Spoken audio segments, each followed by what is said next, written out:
welcome to the Community Lens Addendum. For our special guest, Will Dellacamera, will you introduce yourself to the town for those of us that are new and may not know who you are? Well, thank you for having me on your show today. Like you said, my name is William Dellacamera, and I own and operate Ciccarelli's Harrison Hill Farm in Northford, Connecticut. And I've been pretty active over the past year, kind of passionate about some things in the agriculture arena that need to be addressed, not only here in the state, but at federal levels. Can you give us a little bit of history into how you started Harrison Hill Farm and how that might be different from Ciccarelli's farm? So really what transpired when I was younger, I started working on Ciccarelli Farm with the member of the last generation, Nelson Ciccarelli. He owned the farm and ran the farm, and I worked with him for many years until unfortunately he passed away in 2018. So, leading up to that, we had already had plans and how he wanted to see his farm and the family farm go on in the future. And unfortunately, the time to work on that was cut way short because unfortunately he passed away at a young age.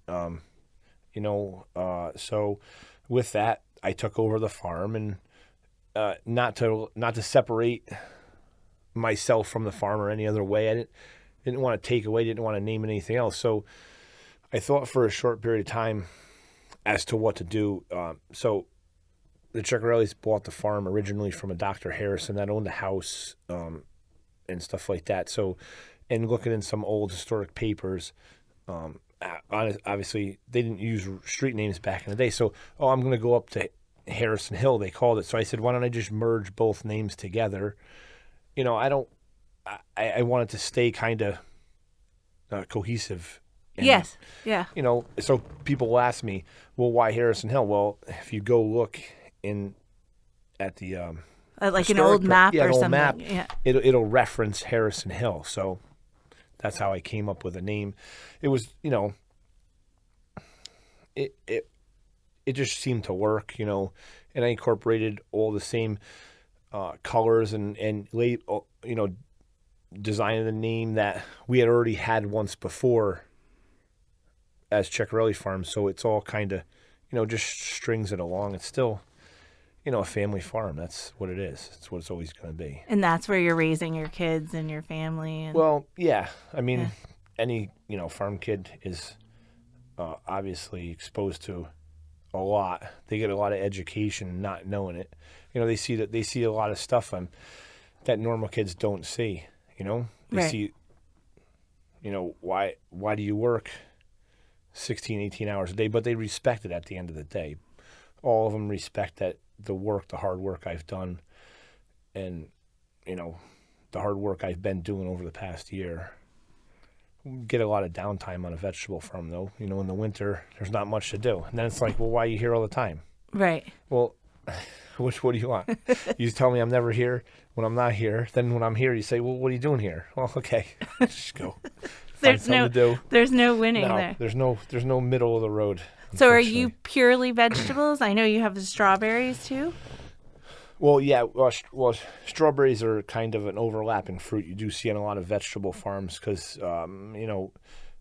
fruit and vegetables, I tell everybody, it's two different beasts. You got two different things. You got a perennial as opposed to an annual, but the strawberries fit into a vegetable farm pretty good.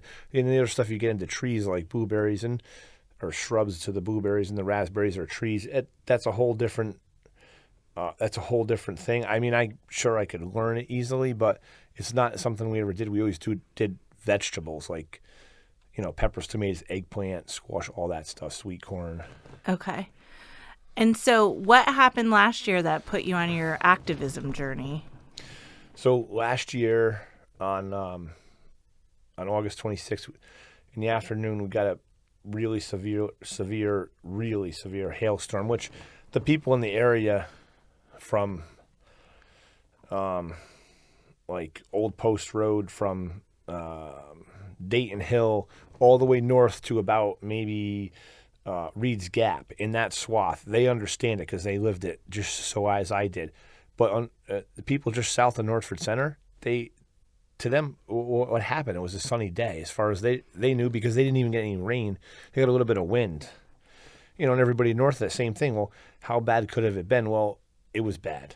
It's something I've never seen in my life. Through, growing up, you always saw, there was a hailstorm, tornado out in the Midwest. It's something was common when we were younger. And we still hear it today, but we never saw a hailstorm or tornadoes in New England or the Northeast. Not we as see frequently, them a little more frequently, but it's too, it's changed a little bit. And so it destroyed everything. I mean, it literally destroyed everything. There's obviously a lot of people have seen the pictures of it, and the pictures of it do show you how bad it is, but if you were not physically there to see that night, that afternoon, that night, the next day, the smell that came a couple of days later, to stand out in the middle of that, when you stand out in the middle of acres and acres of whatever crop, the most the best ones you could see was the tomatoes. They were just destroyed, and you see these plants with no foliage, with just hundreds and if not thousands of pounds of tomatoes over the field, just destroyed. It was pretty bad. And everybody that showed up was almost like a mourning time period. People showed up the next day or a couple of days later or that Friday with the meeting with Blumenthal. They all said, I've never seen anything like this in my life. This is unbelievable. Yeah. It's good that they got to see it, though, because I feel like I hear people saying things like, I don't know anybody that's happening to, so it's really good when you can have somebody connect with, like, this is what I'm trying to share. So was that your entire income crop for last year? Yeah, well, I mean, generally farmers put up a lot of money. So I started last year with like $140,000 in the bank, free and clear. And a lot of times, and you're talking about the business. I'm talking about the business. Yeah. Personally or not, a lot of times farmers don't take a paycheck. And to be honest with you, I've never taken anything above and beyond what I need. I haven't taken a paycheck from my business in 5 years. I don't take anything more than I need to pay bills. I don't have a new vehicle. I just don't live that lifestyle. A lot of people, I know this is going a little bit off the subject, but a lot of people, and I'm not saying anything bad to anybody or casting any shadows on him, but they might drive by a farm and they might see a very upkept farm, nice farm, or a lot of land. They might see a lot of equipment. Yes, we do have a lot of equipment. I do have a lot of equipment. I probably have a little bit excess what I need, but there's times like you might see 3 delivery trucks on my farm. There's days all 3 trucks, I need 5 trucks. Right. I own 3 to get by. And those are paid.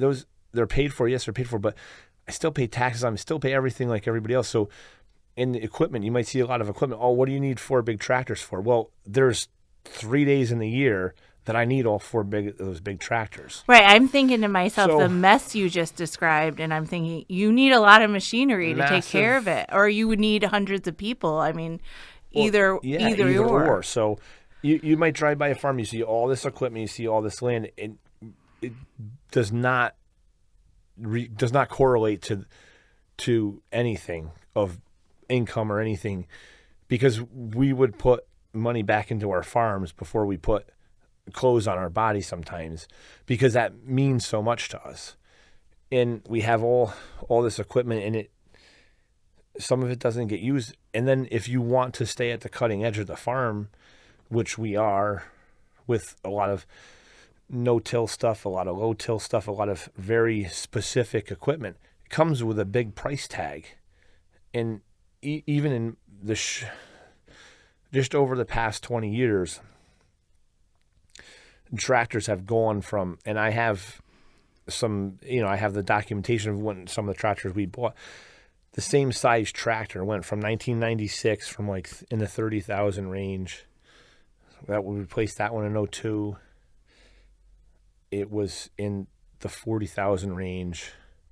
Now they're We like replaced 100 one and in more. 2012. It was in the 70,000 range. The last new tractor we got in 2014 was listed for 91,000. After everything, got it for like 87 grand. So I was able to buy 2 used models of that, which were almost the same price as some of those models that were in that category. So you're saying to yourself, wow, that's crazy. Their resale value never goes down on tractors, which they don't, especially if they're name brand ones. But to replace that tractor today, if I was to go to the John Deere dealer, it's $165,000. Wow. That's like outrageous. But we're still getting compensated on what we produce. Back in the early 2000s, some of the stuff. You mean for the pricing for your vegetables? Yeah. So, a bag of corn, a box, whatever it be that we put it in, some of that stuff this year was selling for less in 2025 than we sold it for in 2002. Really? And we paid so much more on inputs. And it's just it's an unbelievable amount. People might not realize it, but so the farmers are. I'm thinking seed. So like, do you have that thing with like a Monsanto where you have to purchase from them, or do you try to purchase off-brand or organic? Or so the seed you're speaking of is more towards your grain, your row crop farmers out in the Midwest. A lot of that stuff is captured by that. That whole Monsanto thing is a whole different. We could spend hours down that rabbit hole. I'm not going to go there today with you. Okay. I have no use for Monsanto. Okay. The way they do business is wrong, and they know it. And everybody that helps them get where they are, they know it too, but they don't want to address that problem. I'm not going to say there's monopolies like that in our specialty crop side. So what really happens with the seeds in our specialty crop side is there's big seed breeder manufacturers. Okay. So unfortunately, there's only a few left in the United States. I don't know if you can get a real good hybrid tomato. Like there's seed producers like North Carolina State. They have a whole list of tomatoes that they make. And when you say the name to a farmer like me that knows it, if you say, well, I grew Mountain Fresh or Mountain Spring or Mountain this, I know it comes from North Carolina because they're the Mountain series. Okay. Okay, and then there's some other, so you can basically by the name see where they come from. So like I really like this tomato that's STM 2255. Well, unfortunately, those seeds are all from a Japanese held company. Very good seeds. Okay. There's nothing wrong with them. But that's where my fear in this whole global economy or global whatever we're in, a lot of stuff we need is all offshore stuff. Oh, that's interesting. A lot of our inputs, whether it be organic pesticides or whatever, a lot of that stuff is all owned by China, stuff like that. So we have more problems that we don't know about as a general public than. Right. No, my brain's going right now. So you're saying that conglomerates are owning these companies that are producing the seed. So in other words, if I go buy a packet of seed from Burpee, that company that's selling through Burpee could be owned by an offshore conglomerate. Is that what you mean? A lot of your older historic varieties, heirlooms, stuff like that, there might be a manufacturer in the United States that makes those. So Burpee's might be buying them from them. But some of the stuff that feeds the masses that are cutting edge hybrids, all that stuff, whoever that technology is owned by, it's not always owned by a U.S. company. Okay, that's true. Yeah. That's where I see a big fear and disconnect in that. But isn't that what our ag schools are supposed to be, like our UConns and our other schools, what, University of Like I said, North Pennsylvania. Carolina, yeah, they do breed them, but where do they go after that? And there's breeders that are parts of extensions that do it. They're beautiful tomatoes. I grow. There's 3 varieties I really like. One of them is a mountain variety. Is there other mountain varieties I could grow that I like? Yes, they are. Okay. But who's producing that technology after that? Who's producing the seed? Yes, Right. Where's the company? It has to be a commercial company past the college. Yeah. So, and a lot of our sweet corn seeds, the same thing. Now, I do really like the corn seeds I use come from the Illinois Foundation seed, which is here in the United States. Okay. That's cool. But that doesn't mean they're produced here for the seed stock. Right. The seed stock could be somewhere else. Interesting. Listen, there's going to be a big rabbit hole to go down. But that is huge. A huge... We are dependent for everything we do in agriculture. We are so severely dependent on other countries. It's crazy. We could have a lot of debates on whether we should be growing all organic or how we should be growing it or how we have to feed the masses. So we have to find a happy medium. Right. And I don't when they show I'm a chemist by trade, so you don't have to sell me on that. So, the Haber process was when there's revolutionary. A depiction of a farm and they show workers working bent over with a guy dressed like he belongs in Chernobyl, spraying spray with an airplane flying over. That's not what happens. But that's the picture we've been painted. Right. A lot of people have made it that way. But we do need a lot of this technology to feed the masses, or else what are we going to do?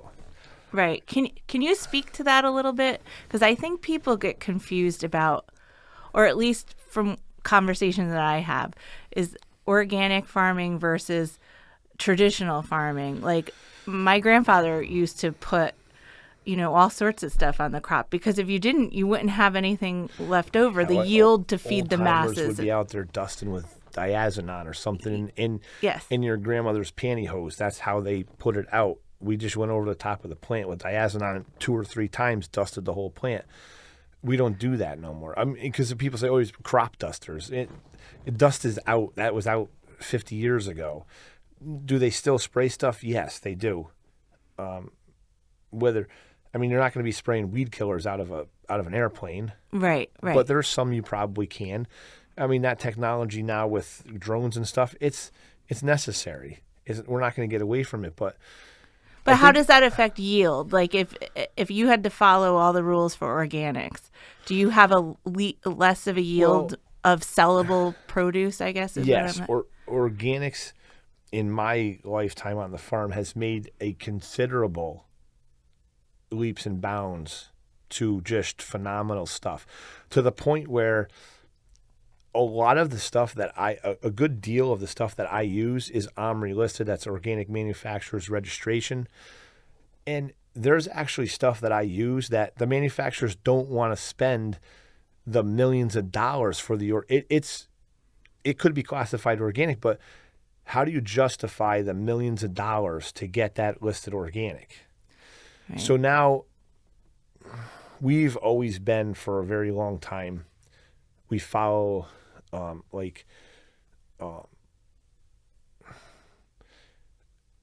we go out and we scout the fields. So you talked about maybe a threshold of what it is. If you go out and we scout all of our fields. And when you say scout, you're looking for pests? It depends on what it is. You could use traps for certain pests that tell you spray intervals, or you can go out and look for certain diseases on plants. You know where they're coming from. You know what they are. You know how it's going to happen. You know how to treat it. And then there's a lot of grower guides that we buy, whether, New England has one that's New England Veg Management. I have ones from Penn State, I have ones from Cornell. They all basically say about the same thing. Some states might be able to use or have different restrictions on stuff, or however it's used, but for the most part, they're all the same. So then you have a list of chemicals, and you can go scorched earth, or you can go as least as possible. And I always start over here, working my way back. And like I said, a lot of the stuff I've used or use can be organic. It's just not registered that. Unfortunately, the consumer in the United States of America, whether it's me on the farm or you buying anything, we get billed with R&D. So we're over here paying for whatever, the way our structure of patents and everything else, you said you were a chemist, so you have someone that has a very good pill that might work for you, and they could only have it for 7 years. So in year 6, they come out with one that's just a little bit different. Just a little bit different. different. They convince the industry to say that one's no good anymore. Go with this one.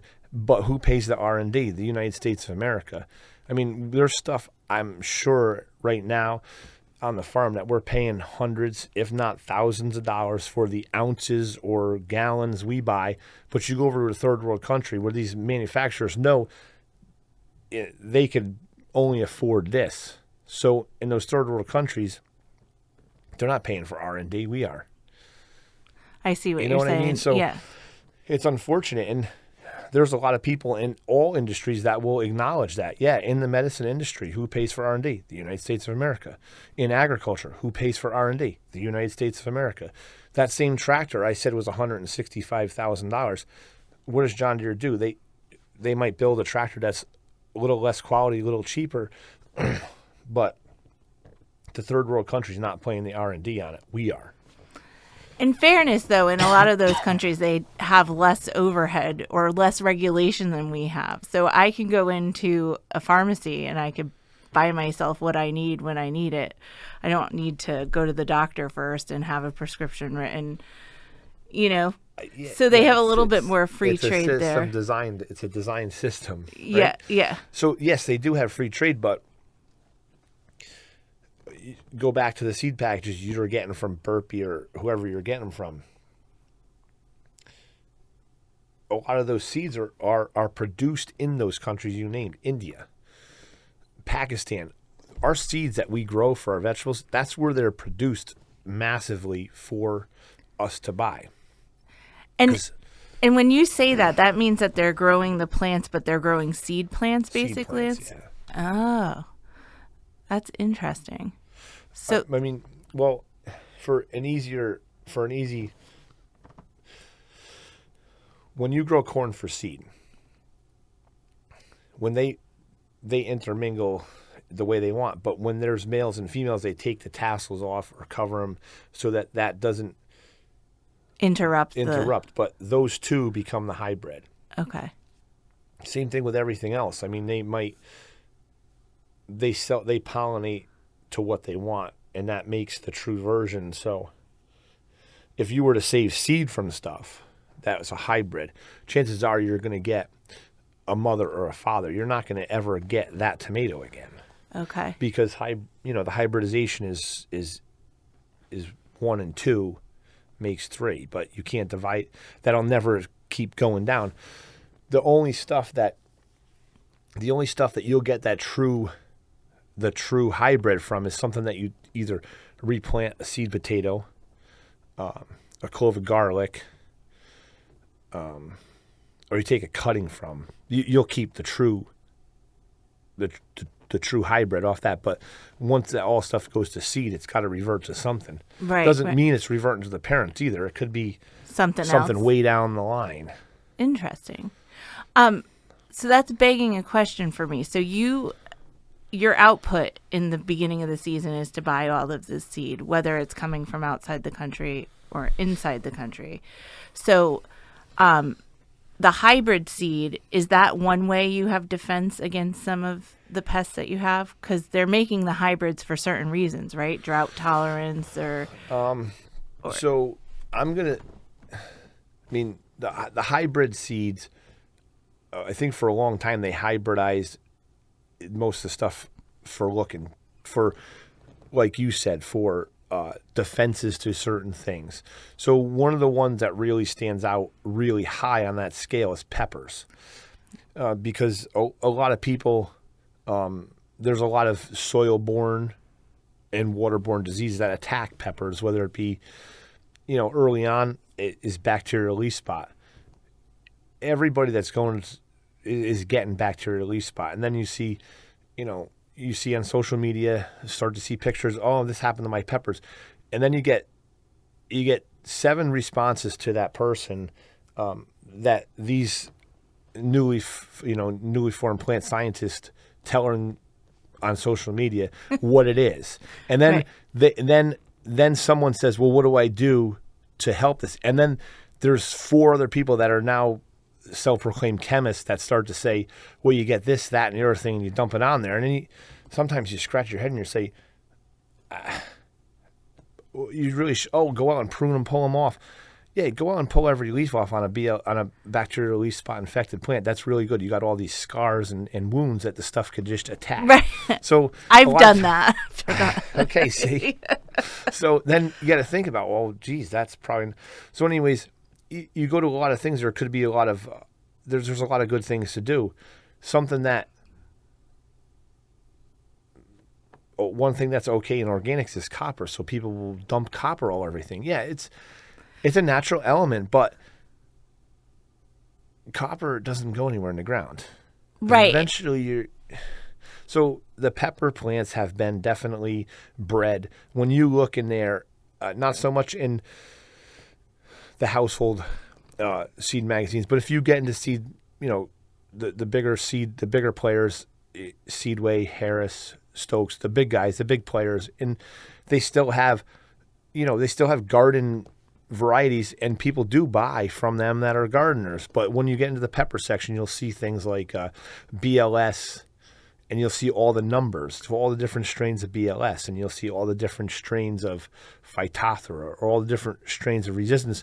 Normal people don't understand what that is, but once you know about plants, so we do choose pepper varieties that are BLS resistant, Phytophthora tolerant, so that we put ourselves in a better position when they come on. Like another one that everybody gets is everybody gets downy mildew in their cucurbits. Mm-hmm. It's going to happen. Mm-hmm. If you grow a cucumber, anything in that family, a cucurbit family, a cucumber, squashes, whether they're winter squash, summer squash, any of that stuff, you're going to end up with powdery mildew. So most people don't understand that. When that plant is growing through its growth stage or its development, until it flowers, it's probably not going to get powdery mildew. But once you start seeing those flowers and they open, guess what? You're getting powdery mildew whether you want it or not. Really? Yeah. It's just a mechanism of the plant. Huh. Guaranteed. I mean, you could see it. It happens everywhere. And people are like, oh, again, it happened this year. And it's part of the plant's process. That's the way it works. So, and another new one is downy mildew, which instead of making the white powdery mildew on the top, it makes a nasty brown scum mildew on the underneath. Yes, I've seen that. Yeah. Okay, so that one burns triangular type holes in the plants. It'll take down a cucumber plant in days, if not hours, especially if you're still planting like a Market More or Straight 8 cucumber from 100 years ago. Now I know I don't have any cucumbers. As soon as it's the downy mildew, it's got no tolerance, it's got no resistance to it. So yes, do we look for varieties that are tolerant, resistant? Yeah, they're out there. So we do. That's how we choose a lot of seeds, and I know many other farmers do too. And then there's also like you'll see someone grows a certain squash because it's a yellow summer squash because one of them's a funny color, and you say, well, I know that guy's got all these diseases in his fields because that particular one is the one that's tolerant to those diseases. Oh. So, but it's not something that you go around telling people, but there's all these, there's a lot of cues in the whole. So some of those diseases are just there, you can't get rid of, right? Or well, yeah. So your diseases like downy mildew powdery mildew is there. Downy mildew is going to come with a southerly wind storm. tropical storms are going to bring all that stuff up from down south, out in the west. A lot of people question why there's not as many. Why is there more organic farms on the West Coast than there's the East Coast? Oh, that's a good question. I thought it was just because they're California. Okay, so let's put that in terms that someone could relate with. Every time there's a wildfire out in the West, what happens? Everything gets burnt down and regrows, and Nope. then they're What does the smoke do? it comes across east. the United States. Yes. So if you start on the West Coast where there's no disease, Okay. what are you not going to have? Disease. But what's going to happen? As it comes across the United States, it's going to get more.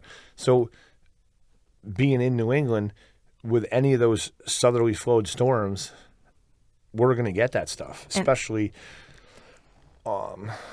stuff like this year. The corn earworm was really low. It was really low. We didn't have a lot of southerly storms. For whatever reason, it was really low. Someone might be, trying to figure that out. So, a lot of stuff, we watch weather patterns. I have a weather station on my farm. It's to do with some, cooling temperatures, stuff like that. But So it's not only the bad storms coming with the devastation from the physical It's a disease elements. It's element, also yeah. bringing the diseases with it. everybody Yeah. right now that's got, say, ripe fruit on their trees, maybe not like apples because they're already past it, but ripe soft fruits, grapes and stuff like that. We're to us, it's a little, well, not to us generally, but to the general public, tomorrow's, if it does rain, is going to be a hindrance. But you know what? It's going to devastate. It's going to devastate ripe soft fruit people right now. They got all these grapes and stuff hanging out there. They're full of sugar and water. It's going to make mold, and that stuff just it will tear through there like wildfire. So now you have people right now that are out there Trying to get it harvested. trying to get harvested, one, or spending thousands and thousands and thousands of dollars extra to have a sellable crop. And These are that things means more chemicals to keep the mold away? Yeah, but a lot. I don't like using the word chemicals because some of these things are naturally occurring things. It's not. Right. They're things that we Is take there chemicals? and Yes, there's synthesize. chemicals. Yeah. But there's things also that are still safe. There's stuff like a good product that we implement a lot to use is oxidate. It's an oxidizer. It's hydrogen peroxide, just like you would put on a cut. It's very powerful. But they also put a periacidic acid in too, which is all OMRI listed stuff. Right. So this is a good thing. Like tomorrow morning after the rainstorm, you can go out with oxidate and just clean everything up. And it will just like dry you it would a all cut. up. It will be nice. It'll be nice. Yes. So most people that are organics, all organic farms don't do that. No, stop. Organic farms still have a spray program. You might find one farm in a huge geographical area that is barefoot, still farm, or fully organic. There's a lot of bad things with that. There's using composted manure, not even composted properly, is damaging to our water, our ecosystem, our waters, our streams, our rivers. Mm-hmm. They can only hold so much phosphorus, and you got a lot of areas that are in tidalways that can't even use any fertilizer anymore. Right. Right? Mm-hmm. Because algae loves those phosphate. Yeah. It loves phosphorus. And then people think it loves nitrogen. It's not nitrogen it loves, it's phosphorus. Yeah. And we go out and to keep up with the Joneses in suburbia, we need a green lawn. Those green lawns are doing more harm than farmers like me that are taking and bringing their farm to another level that is not feeding acre to edge to edge on an acre. We're feeding the plant what it needs with a spoon. Right. As opposed to feeding your lawn edge to edge because I have to keep up with the Joneses. My lawn's got to be greener than the neighbors.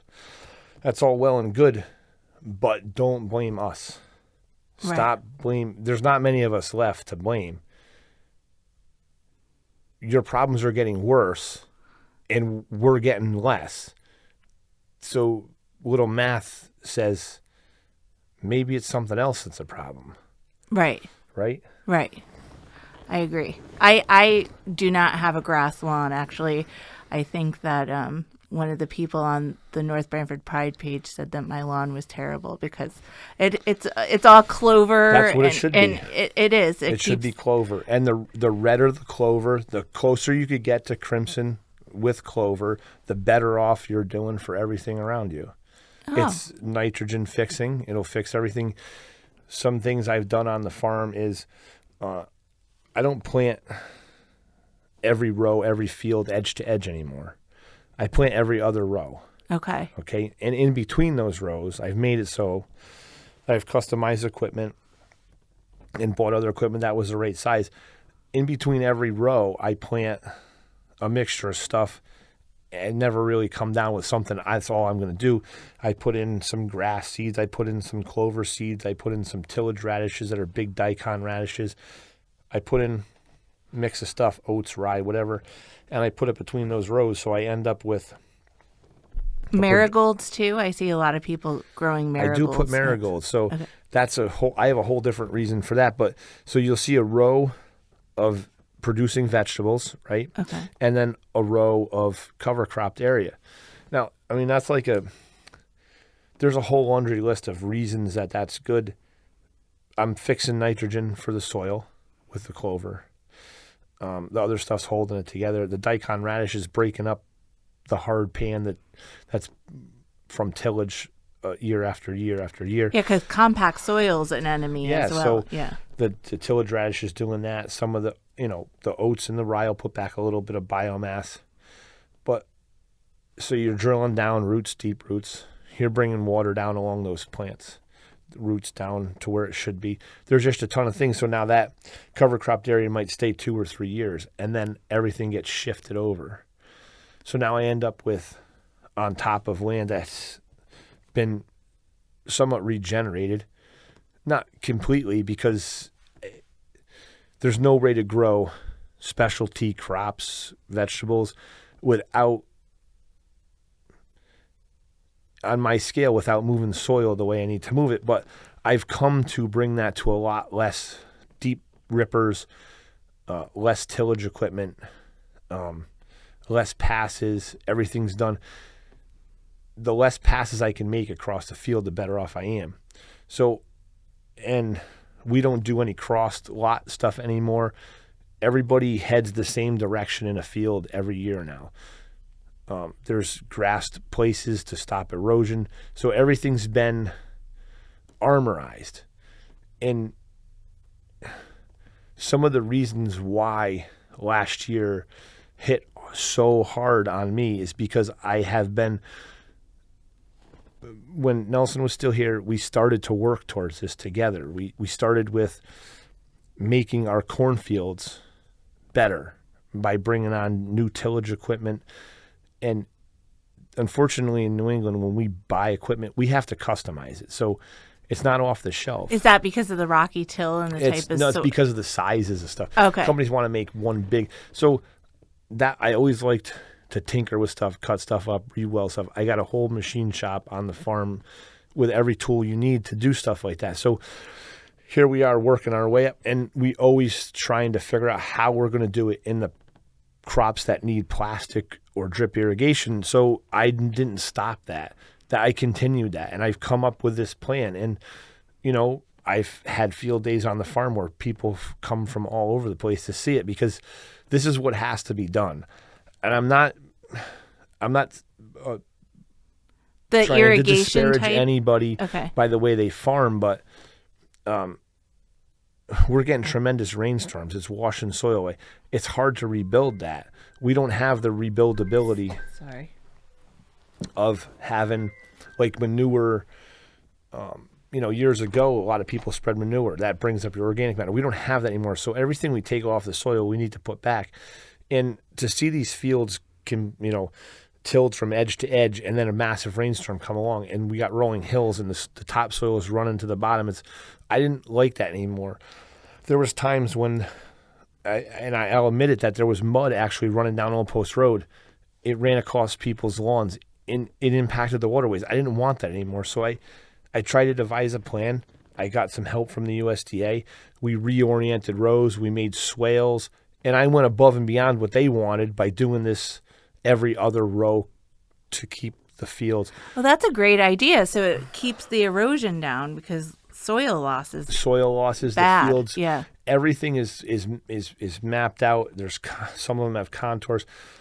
All the irrigation is all underground to the field. So, and it's just easy to have this. It works out better for us. We're helping the soil. We're helping the farm to leave it for when it goes on for somebody else. So the fields that were impacted last year, they set up that way, or they weren't set up that way yet? They were already set up that way. Some of them, like I did reorient a different row this year. The hail, it wouldn't matter if it was reoriented then, but the reason why I say that is because I've been trying to reorient these things since 2019. I have most of them reoriented. I have most of them cover crop. And I'm saying to people in 23, when we're seeing all these floods, we're seeing all these farms losing. Lots of thousand-year storms that year. Yeah. Yeah, so you have people that are getting flooded out by rivers. Nothing's going to stop that. I get that. But you have a lot of farms and you see standing water. Well, the reason there could be standing water is because there's a low spot in the field. Well, they plant through it anyways. Who cares? I'm going to plant through it. I'm going to make more money by doing this because I'm planting edge to edge. Well, that's all well and good, but I have these grassed waterways that are slowing water down. It's not running to the low spots. The deep roots are bringing it down. It's doing what Mother Nature intended. Multi-species of even, yes. You see native plants, you could get 10 feet of root on a native plant, but not the stuff we grow. I mean, no. Right. So here I have all these rows. I have no more water. I'm going out in these big rainstorms, and people have big ponds in the center of the field. I have no ponds. I have beautiful vegetables. So in 23, I'm sitting there saying, this is why I'm still producing good stuff. So unfortunately, that storm happened on a Monday. On a Thursday afternoon, a bunch of people were at the farm from USDA, NRCS, and I arrogantly said something. We were talking about water. We were talking about floods. It was dry in it was already dry in 2024. It was still almost drought conditions. And one of the people from NRCS said something, and I said back to her, but whose farm doesn't flood? I'm not afraid of the rain anymore. And I kept saying it. And I think that was like Mother Nature was like, okay, so here's the chessboard, buddy. Right. And you're over here being really cocky about it. I'm going to show you what I can do. Is that the truth that happened? But I feel like that's what happened because it was. I think we all feel like that when something comes back. Here comes this hailstorm. She's like, checkmate, fix this one. Right. Now this is solid water. Right. I can't fix this one. Right. I've never seen hail like that in my life. It was just devastating. But the other part of that is through all these years, and there's friends of mine, because some of my customers, they have little farm stands where they buy and sell produce, whatever they do. There's a bunch of them that will vouch to this, that, there's a bunch of farmers that are close to my age or younger than me that look up to me in this whole farming thing. And I think it's great. I like that people respect what I do. But I always said to them, I'm no different than you guys. I put on my pants one leg at a time, and I put my boots on, we're all the same. At the end of the day, we're all going to have the same 4 foot by 6 foot by 6 foot piece of real estate. That's inevitable. Right. Right. So, but I used to say to them, watching my friends that got really flooded out, that were given this false sense of hope from our lawmakers that here's what we got for you. And through 23, they did it because they had their floods. So you would see on the news at night, we got the farmers the help they needed. We got low interest loans. That's not the help they needed. The help they needed was to figure out how they were going to pay off hundreds of thousands, if not millions of dollars worth of debt. Their low interest loans ain't going to help us. So inevitably, no matter what, I have to, stop at gas stations, convenience stores, whatever. See your friend there. Oh, I see you farmers got bailed out again. No, time out. We didn't get bailed out. A bailout is when someone gives us money and says, go fix your problems. Oh, that's not a low interest loan. You still have to pay a loan back. Right. Oh, yeah, but you're getting all this money. No. You don't understand. Well, or it's used to pay off the inputs that you didn't make money on at the end. They don't even give us enough money, even when we participate in the programs that are called the Non-Insured Assistance Programs. NAP is their terminology for it. It really stands for never a payment. That's what it's for. They'll tell you that. The USDA officials will reiterate that to you. The other one we pay is an RMA insurance. It's another part of the arm of the USDA. Those are insurance type programs that a private individual owns a private insurance company that comes out and sells you a policy that is backed by the USDA. What skin do they have in the game? None. Right. At the end of the day, it gets balled up and the USDA pays the freight. That's not the way it should work. If you're an insurance company, be an insurer. Stop playing these insurance pyramid schemes you guys have. If I did that, it'd be called a Ponzi scheme. Right. It's the same thing on Wall Street.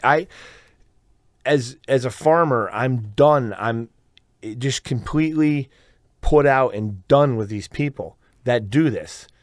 It's wrong. If you're going to be an insurer, you insure it. Right. You do what's right by you. Right. So I go out and pay thousands of dollars for this. For the insurance. To insure my farm. Right. Almost $16,000 a year. There's $1 million houses right down the street from us that don't pay that. And if their house gets demolished, they'll get it rebuilt. Right. Okay, so why should it's just a brutal, and if you're not in it, you don't understand it.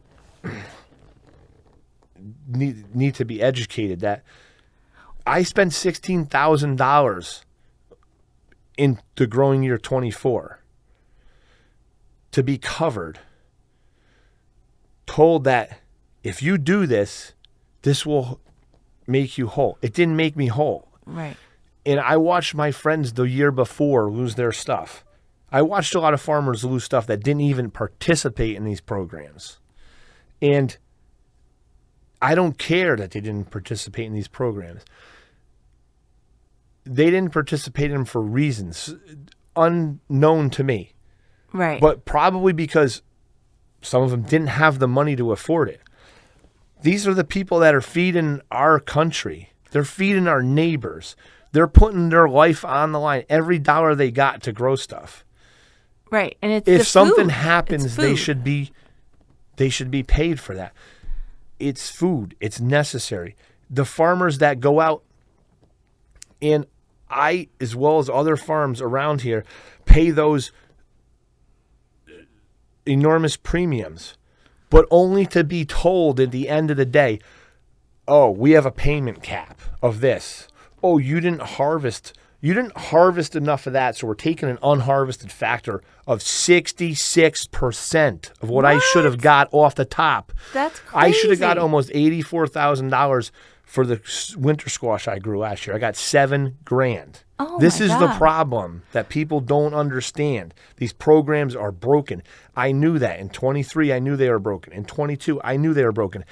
As far back as 2018, I have emails to the United States Department of Agriculture. I've worked with USDAs on the left and I've worked with USDAs on the right. They don't care. They have these programs to suffice what Capitol Hill wants, to barely suffice what the farmer needs, to suffice what this person wants. Who's behind the reason why we want to put small farms out? I don't understand these big, whatever it is, a land grab, a money grab, or whatever grab. At the end of the day, if you grab all the land, all the money, you're not going to have any food. Die. What's going to be left for you? Exactly. Exactly. That's where my brain goes. These things need to change so drastically. There's so many parts. I could come back here and sit on this couch once a week for the next 8 months, and we could go down every rabbit hole that's under.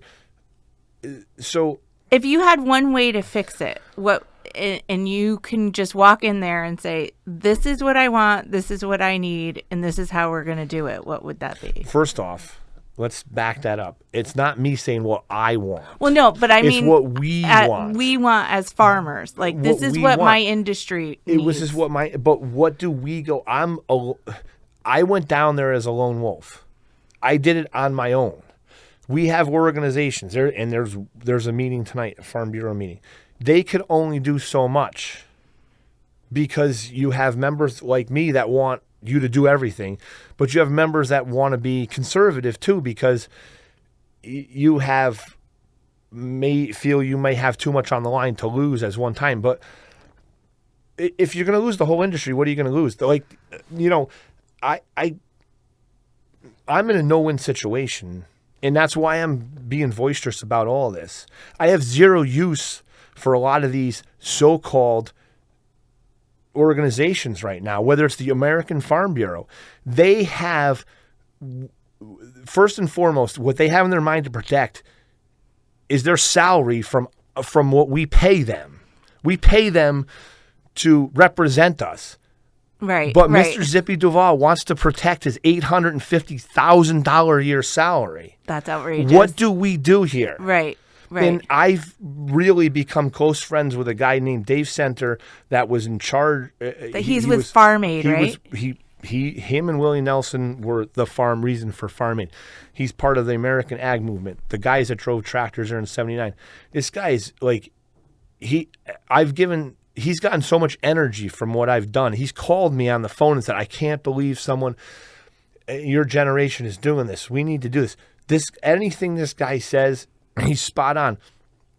He knows American agriculture in and out. Whether you called him right now and asked him about peanuts and rice, or you called him and asked him about soybeans or apples or anything, he knows. He's got connections. He knows this whole thing. He's the president of the American Ag Movement.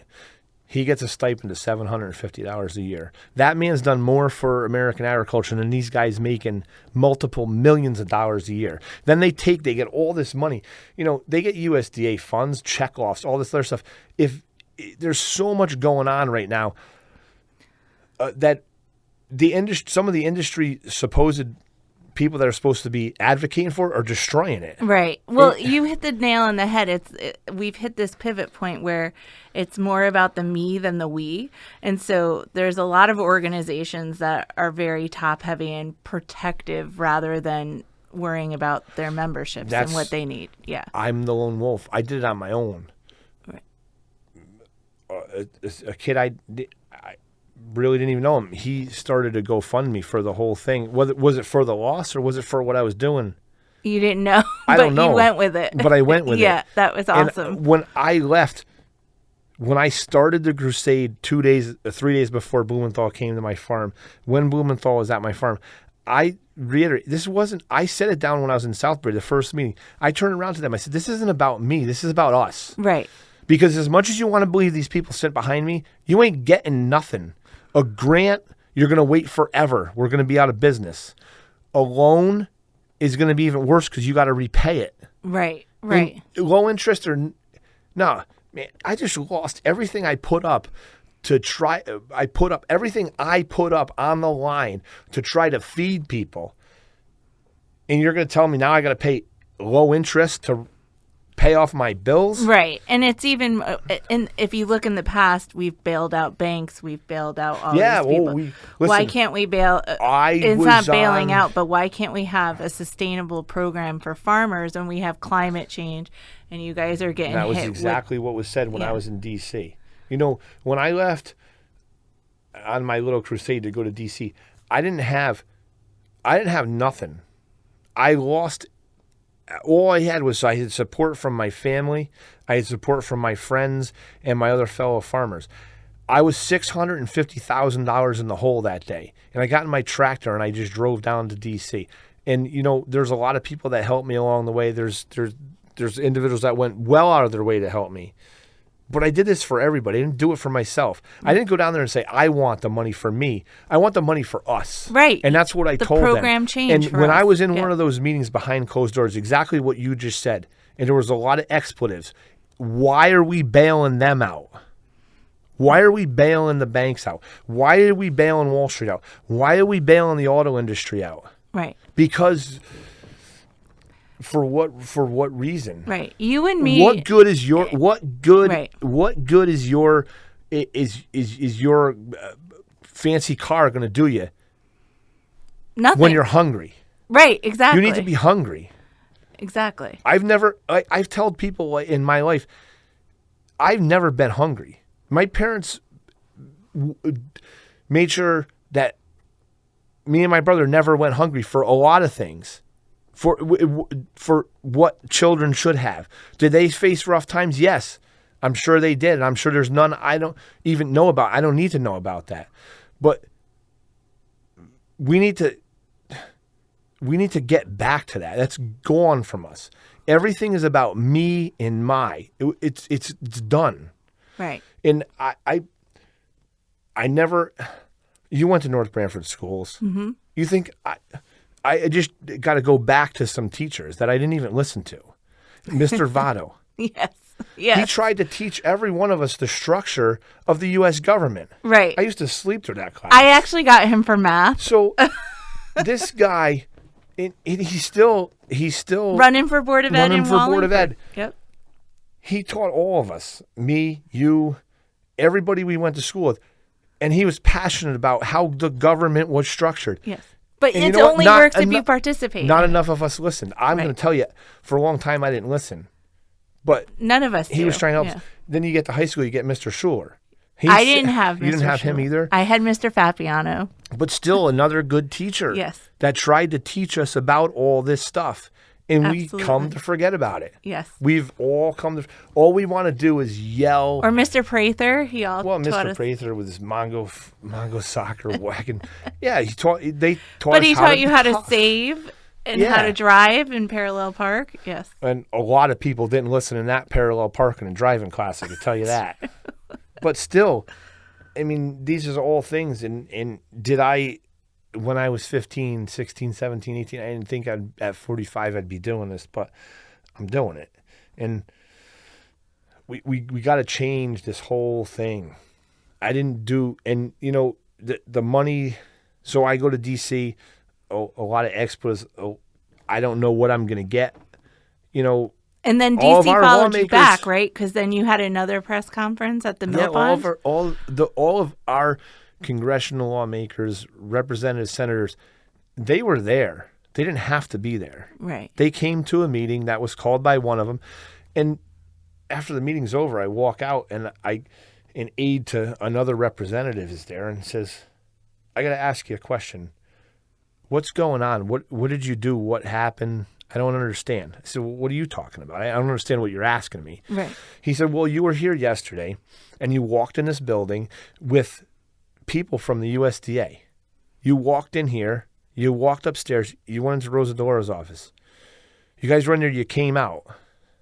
They left. Now you're back today. And you did the same thing. You got a tractor parked outside. You walked in here. You went to Rosa's office. Not only did you go there, but you got both of your senators here and all the other representatives. He goes, that stuff doesn't happen down here. Those senators never come over here. Those people from the bottom of Capitol Hill, they don't come up here. So I told him what happened. He goes, oh, yeah, you know, there was a little story about that. But this is what happens when you pressure them. And we have a great divide right now in politics of right and left. I don't do right and left. I do right and wrong. There's it's Amen right and to wrong. that. Yes. It's not right and left. It's right and wrong. We need to stop. Your person is this and your person is that. Our representatives and senators get blamed for a lot of things, but they also do a lot of great things. And people think that it's them. Well, they might legislate something with good intent, and it gets to the person that needs to implement that. That's where the intent dies right there. Mm-hmm. And there's no accountability for that. I've watched that happen. I've been down to Capitol Hill how many times in the past 6 months? I watched that happen. I see the lawmakers on top of Capitol Hill want to do right by the people. They have all the intentions to do it. They legislate it. They roll it down the hill, and that's where the swamp is. That is the swampiest part of that whole place, because that's where the stuff is done. There's no accountability for a lot of these people. I watched it happen. I've been in the middle of it. I was caught on national TV talking to someone, and then I was called a liar to my face by that person. What I talked about and you talked about was on national TV. And then 3 weeks later, you look at me and you call me a liar. Well, all we need to do is return to that day, that video, and see that I told you. So right. Who is telling you? Your aides are telling you I lied. And it's like the phone call. You get a phone call. Oh, did you hear what happened to Mr. Smith? He fell and broke his arm. Then you call somebody. Oh, did you hear what happened to Mr. Smith? He fell and broke his finger. Then they call. Oh, did you hear what happened to Mr. Smith? He fell and broke both his legs. By the time you know it, the guy's fully paralyzed. Right. You know, yeah. And that's what happens down there. But it's different. These guys say, well, I want the rules this way. I want the rules. Everything gets destroyed. I've watched it. We had $220 million put out in that continuing resolution. No one could agree upon what to do with it. Right. I know what you need to do with it. You need to get it to us farmers before we're out of business. And I'm not the only one. And I'm not crying wolf over here, but I'm telling you what. Did that go through appropriations? Was it released? The funding? It's all well, it doesn't matter for appropriations. It went through the continuing resolution. So it's there. Okay. It was given to the direction of the USDA, the Secretary of Ag, to do. So, yeah, you got to make a program. Well, it was supposed to be out then. It was supposed to be out now. I went down there. Oh, it'll be out in a few weeks. Oh, it gets put out. Now it's out. All of a sudden, the USDA says, well, we're allocating $53 million to the state of Connecticut. Well, yeah, you allocated money. There's no application process. There's no agreement to how it's going to get put out. So it's up to this it's Connecticut. It's up to the State Department Connecticut of Ag. Okay. So I've heard both sides. I've heard every side. The Connecticut proposes this, they say no. Connecticut proposes this, they say no. Connecticut proposes this, they say yes. Connecticut sends it down to them, in writing form. Oh, no, that's not what we want. We want that. So we've already been back and forth a half a dozen times as to what's good and what's bad, what's right and what's wrong. All the while. What can the people of North Branford do? Like, who is it? They can't do. I mean, is there anybody to write to or anything? Call? Who are you going to write to now? Yeah. The mail delivery boy in Capitol Hill, he ain't working. Right, they're all out. We're all on a stalemate over something stupid. That's what our problem is. But again, we all suffer. Whether you like what's going on or you dislike what's going on, we're all suffering. We're all going to pay the price in the end. Nothing we've done in the past 5 days. So the farmers aren't going to get any of their money, appropriated or not, because the government shut down. Appropriated or not, it doesn't matter. The government shut down. The stuff, necessities, do I need them right now? No, I don't. But there's farmers clear across the United States that need their FSA office opened. It's the way they do business. These guys are just like anybody else. They're running day to day, and they're out there working 24/7. Some of them right now, harvesting easiest one to and harvest, getting ready. easiest one to relate to is peanuts. The peanut guys go flip their peanuts out of the ground. They sit for a couple days. They pick them up. They get sorted. They get separated. They bring them to the buyer. And this happens with the grains, too, that are being combined. They bring them to the mill or grain bins, wherever they go to, and they get a ticket. They don't get paid for that. They get a ticket, right? So then they take that ticket down to their FSA office. That's how they get their money. They're working money to keep working. These guys can't even put fuel in their vehicles no more. They're out. You think a banker wants to loan them money right now? There's no bank out there, I don't care what they are, that's going to want to lend any farmer money in the next 8 months. They can't even show positive cash flow. How are you going to get money?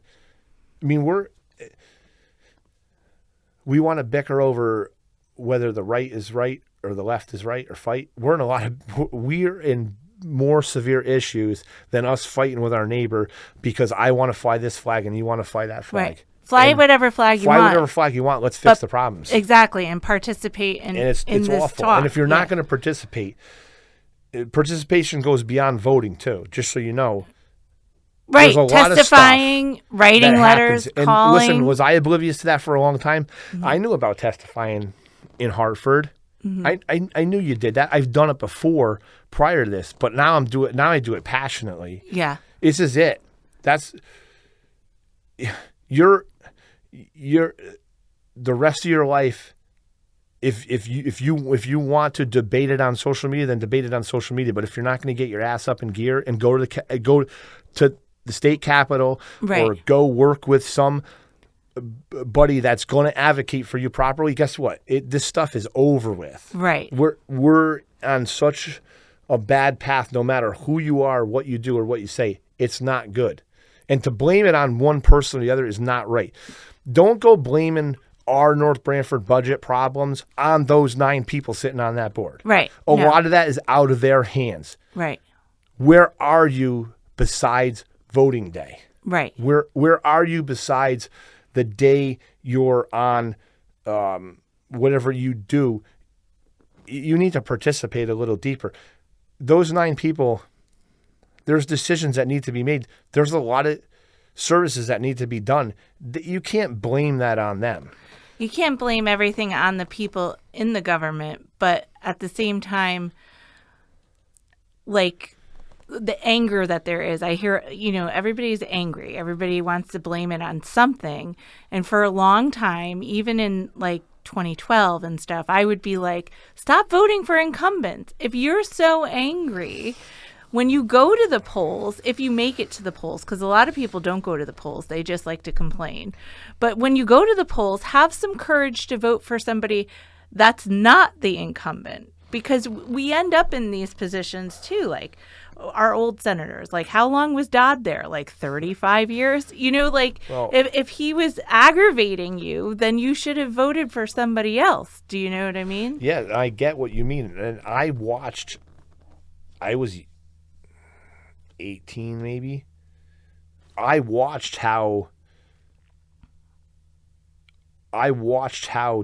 dysfunctional and dishonest one of those names and another person that was senator at the time, what their fix was for these problems that I've already told you about the USDA. Oh, and yeah. And their fix was, the same thing happened in 98. We had a drought. Everything was destroyed here. When I say destroyed, was destroyed. So here we are, 25 years later, I'm getting a hailstorm on the same farm that at the time the United States Department of Agriculture came out with his secretary, Dan Glickman, to stand on the farm to say that he was going to declare Connecticut a disaster area because of the drought. So that gives you different FSA payments. At the time it was called ASCS payments. That's all well and good. Behind closed doors, those 2 individuals told all the farmers that were present that day, this is what you have to do. Okay? These programs don't work. We know it. What you have to do is you have to set up 2 entities in your name. One of them does all the spending. One of them does all the selling. Oh. When you go to the ASCS payment, the one that does all the spending didn't sell anything. It gets a full payment. That's how they wanted to fix the problem. ASCS eventually got caught up to with all those just bogus things. They came out with the NAP program, or the non-assured assistance program.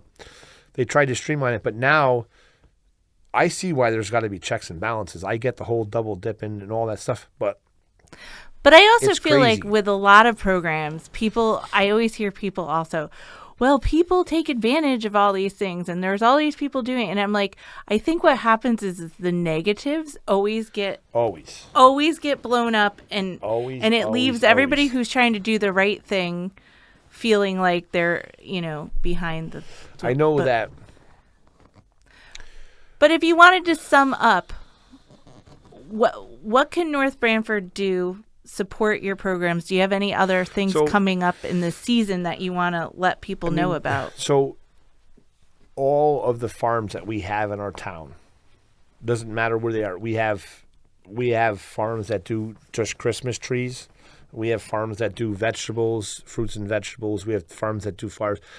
We have horse, riding facilities. We have a beautiful dog facility to run, working dogs at.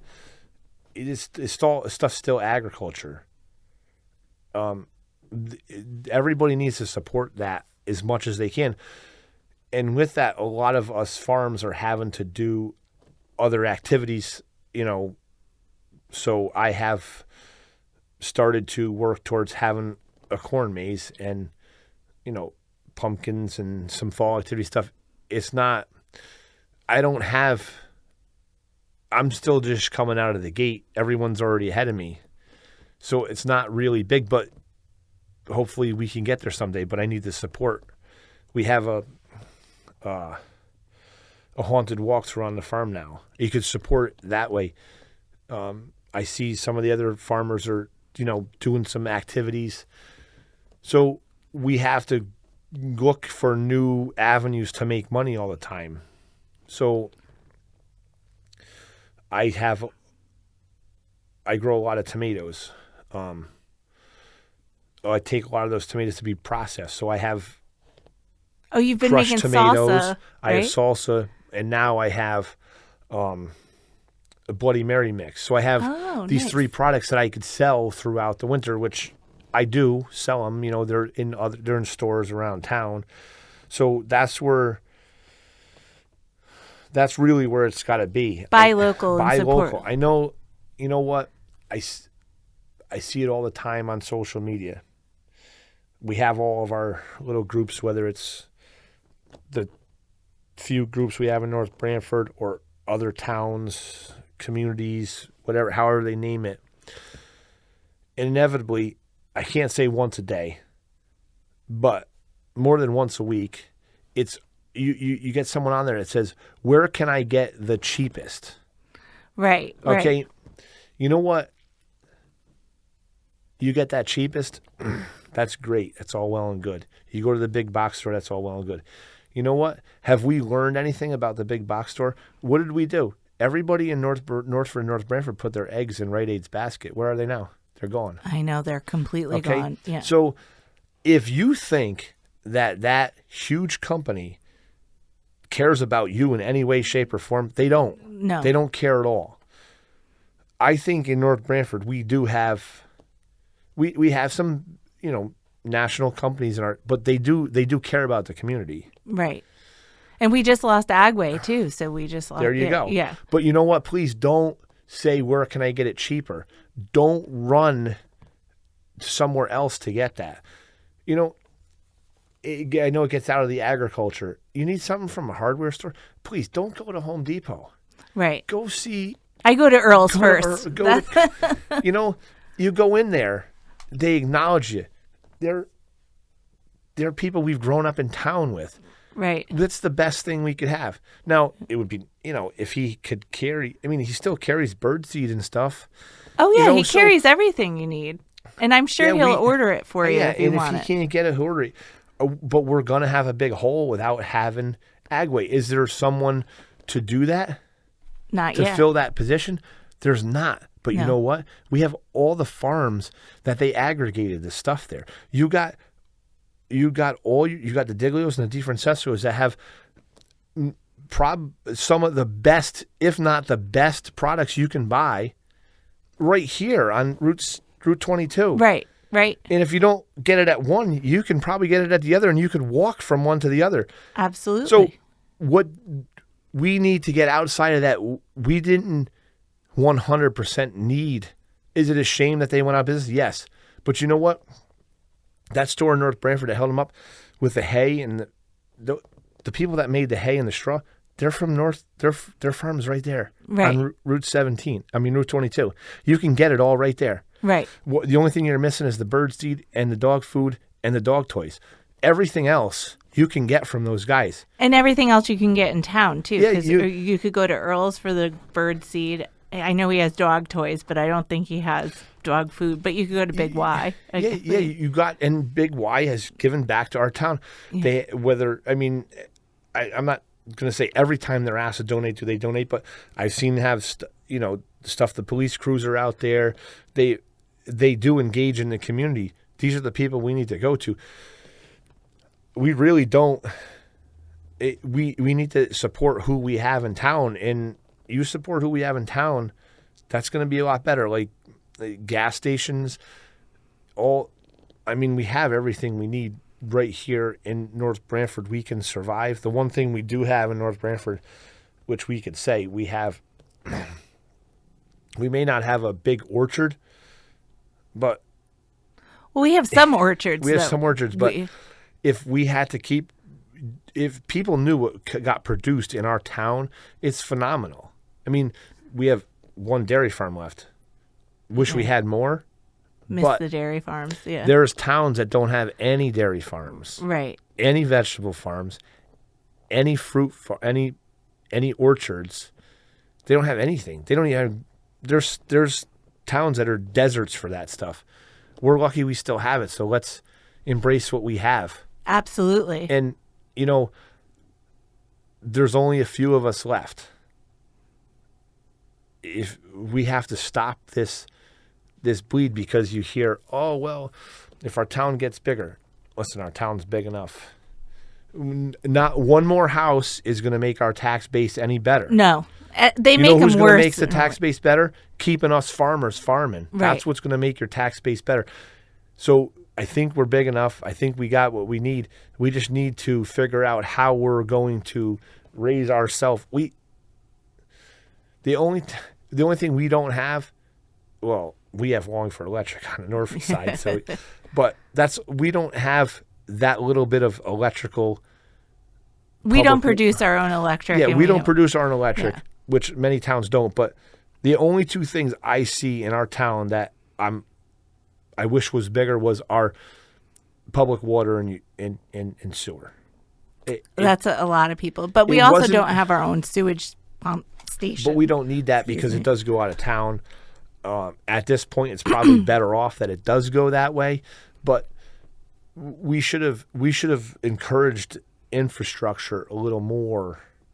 It's a good point. Than we had in the past. The damage is done now, but we could have. I think we could have demanded as a town, seeing as how half of our town is the water company, say, hey, you know what? You don't want to pay taxes. Why don't you give us 3,000 foot of water main a year? Right. Oh, that's a good that'd one. Be nice.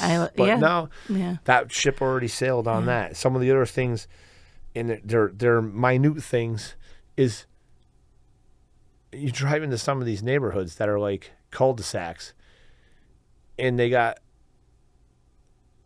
sidewalks both sides of the road and through the cul-de-sac. Oh, I haven't seen that yet. Those people don't want to shovel them anyways. Right. But why did we just put in crosswalks in places on Route 22? We put them on Route 17 it's the sidewalk to nowhere. What are we doing? We should have thought ahead a little bit as to. And it's funny you bring up the sidewalks because that's what new people say all the time is that the town doesn't have any sidewalks, and we've never had them. They're on the new roads, but you could have said to developers, well, you know what? Instead of this or that, how about instead of putting all these sidewalks in the neighborhood that people aren't going to shovel anyways and no one's going to walk on them, why don't we put them in the centers? Why don't we put them on the trafficked roads? Why don't we put them on the roads that are heavily trafficked, that people do want to walk on, that people do want to get to the school from their neighborhood? Right. I mean, any school. I mean, maybe someone wants to walk through the center of Northford to go to pickleball. We have a crosswalk that goes nowhere. You have to walk down a steep hill at our library to get to it. Right. It does nothing. We should have extended it when developer over here wanted to develop that piece. Say, hey, why don't you help our town out a little bit and do this? Or anybody in this side of North Branford that wants to walk to the high school or to the schools, there's places that they want to walk from that they can't walk from. Right. Why can't we just do something? Right. But I know it all costs money, but it does. But those are the things that people need to be aware of and thinking about. Yeah. Well, thank you so much for coming in and telling your story and having a talk with me about farming and food, because it's important. We need to eat, and we need to care about things that support us and keep us alive. So, yeah. There's more to all those stories that we didn't even touch on. But well, anytime you want to come back, you're invited. Thank you so much. We'll see you next month, everybody. Hi, my name is Megan, and I'm the owner of Get Organized with Megan Rose. I specialize in helping people create organized, stress-free homes through my services, which include decluttering and organizing, donation pickups, and daily chores such as laundry, dishes, and tidying up. I understand that inviting someone into your home can feel overwhelming, and many people feel hesitant or embarrassed. But I want you to know my services are 100% judgment-free. I'm here to help, not judge. In addition to my organizing work, I'm also the administrator for our town's free page, where I donate many of my clients' unwanted items to help others in the community. Giving back has been an important part of my business since the very beginning. I've lived in North Branford for 11 years with my boys, and I truly love being part of this community. Right now, I'm running a giveaway for 1 free hour of my decluttering service. Everyone who enters from town will receive $15 off their next session. Be sure to check out my Facebook page, Get Organized with Megan Rose, to learn more about my services. I hope to hear from you soon.